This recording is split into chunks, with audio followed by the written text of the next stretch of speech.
Welcome to Design Your Destiny, your podcast for tapping into the power of your subconscious mind. In this next few minutes, allow me to show you how to tap into that power so that you can create success with ease, form deeper connections, and have greater presence in your relationships, and most importantly, find peace within yourself. My name is Penny Chason, and I'm your host.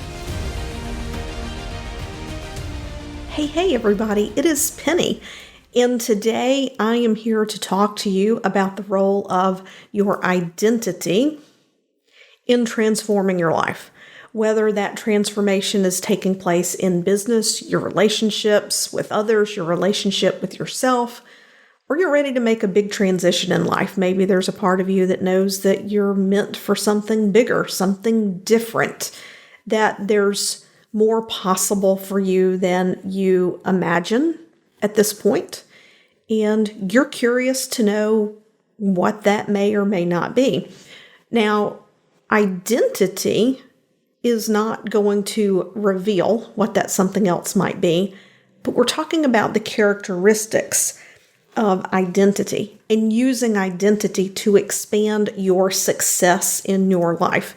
And I really want to recap and share that when I talk about success in your life, I'm not necessarily talking about money, wealth, the size of your business, how far you progress in your career. When I talk about success, I'm talking about all of it. Some of it, all of it, or maybe only one or two bits may pertain to you, and that's okay. I want you to know that when I'm talking about success, I'm talking about what you want in your life, right? Because that's what it's all about. We want good outcomes. We want things to move forward in life. And for me, that is the definition of success. So how does identity play a role?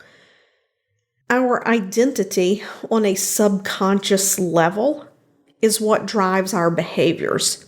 If we ever experience doubt, self-sabotage, or we feel like we're hitting a ceiling in what we're able to accomplish, the vision we're capable of imagining, a lot of times that has to do with subconscious identity. And your subconscious identity was firmly set and concretized by the time you were age 7. From the time you're born until you're around 7 years old, you are a pure subconscious sponge. You absorb things that directly pertain to you, and you absorb things that happen around you. You need not be directly involved in it to absorb it into your mind, to have an emotional response to it, and for your brain to go, oh, so this is how the world works. It's called our model of reality. And through patterns of information we absorb, our beliefs are founded. Now, once we turn 7, 8 years old, our analytical mind is coming online. Your analytical mind is your critical factor. So you don't as easily change your identity, but your identity can change. And there are several ways that can happen. Most easily is that we can, command our mind to change our identity. For example, I once knew someone in my life who happened to drink a lot every day. And one day they approached their family and said, you know what, today is the old way, tomorrow's the new way. And they just decided they were a non-drinker and never touched another drop. And I mean, this is someone who really had an issue with alcohol. What they did was, in that instant, they just decided to change their identity. Now, one of the things that made that identity change easy was being someone who drinks alcohol was an identity that they took on in their adult life.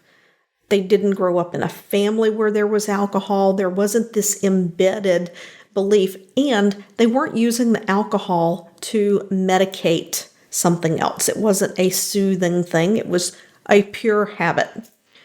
So you can change the identity through commanding the subconscious mind, using your conscious mind to command the subconscious. However, that does not always work, and this is why affirmations don't always work. Affirmations may get you 75% of the way, or they may get you 90% of the way, but they don't get you 100%, and that's because there are further underlying patterns. There might be underlying beliefs that are hardwired in. Now, these patterns can still be changed. These aspects of identity can still be modified. However, in order for that to happen, you have to bypass the critical factor and go directly into the subconscious. Because if you have something that is on a belief level tied into your identity, the critical factor, it gets filtered out. Between your reticular activating system and the critical factor, the change may not make it in. This is where hypnosis and subconscious reprogramming comes into play. This is also where, when we get into, for people that do a lot of social media, if you have any experience in marketing, you know that there are ways to get someone's focus and attention. And if you get someone in a focused state of attention, you can begin to influence the subconscious mind. Again, depending on the level of belief and the patterns, it's actually much easier if you go through a guided process to rewrite, shift, and change these identities. Because sometimes with old identities, there are emotions that need to be released, but that's a story for another day.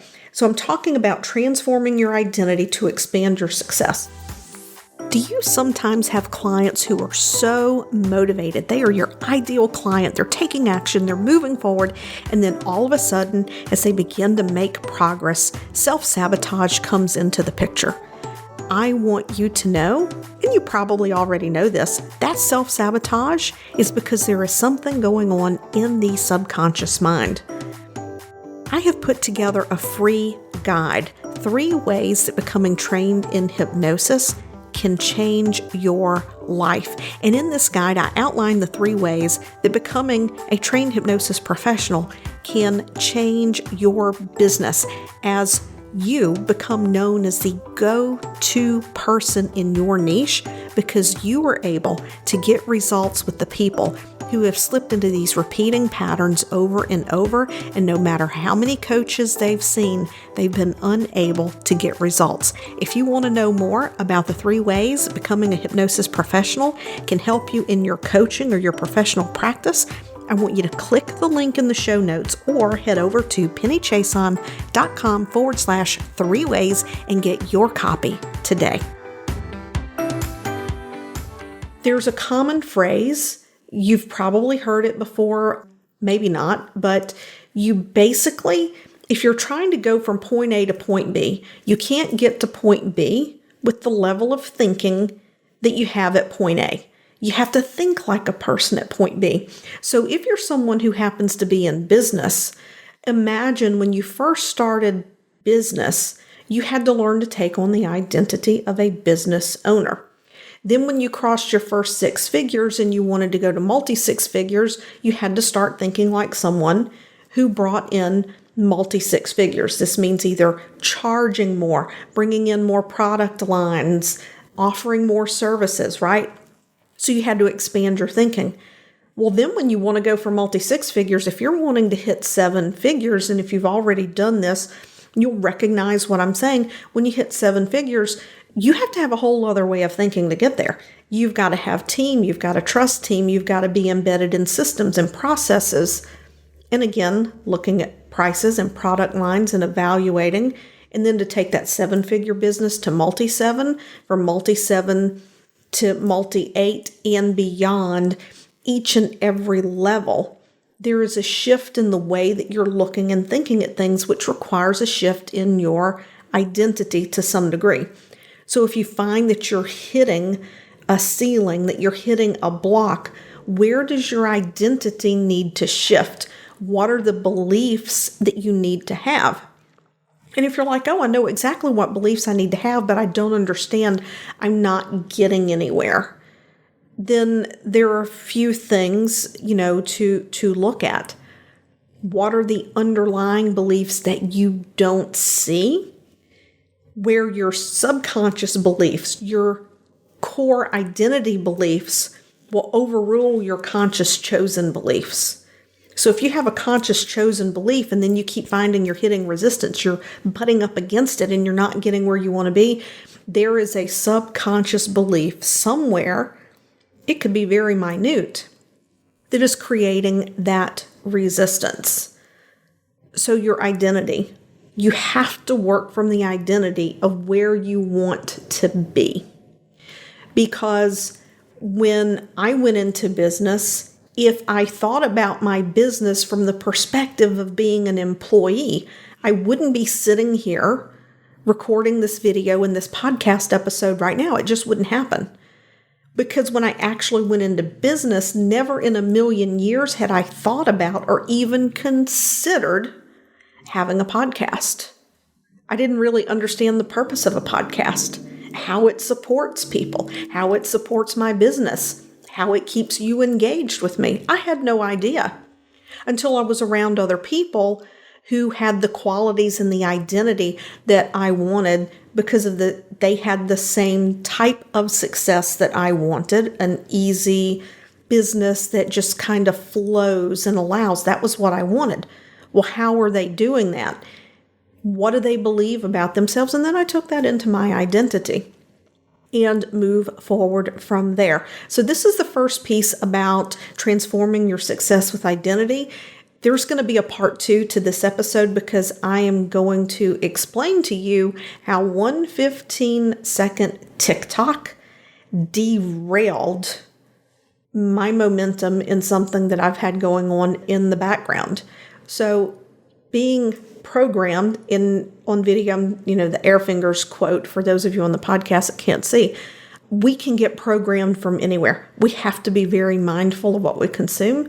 And I'm going to dig into that in the next episode because I want you to know that your identity is not necessarily just the things you want to be in there. And it's very important you pay attention. I'll catch you in the next episode. Bye now. Thank you for listening today. If you've enjoyed this episode of Design Your Destiny, I would appreciate it if you would head over to iTunes and leave a positive review. When you leave a positive review, it's like podcast currency, and we can increase our reach and get the message to even more people that they, just like you, have the ability to design their destiny. And remember, subscribe on your favorite podcast platform.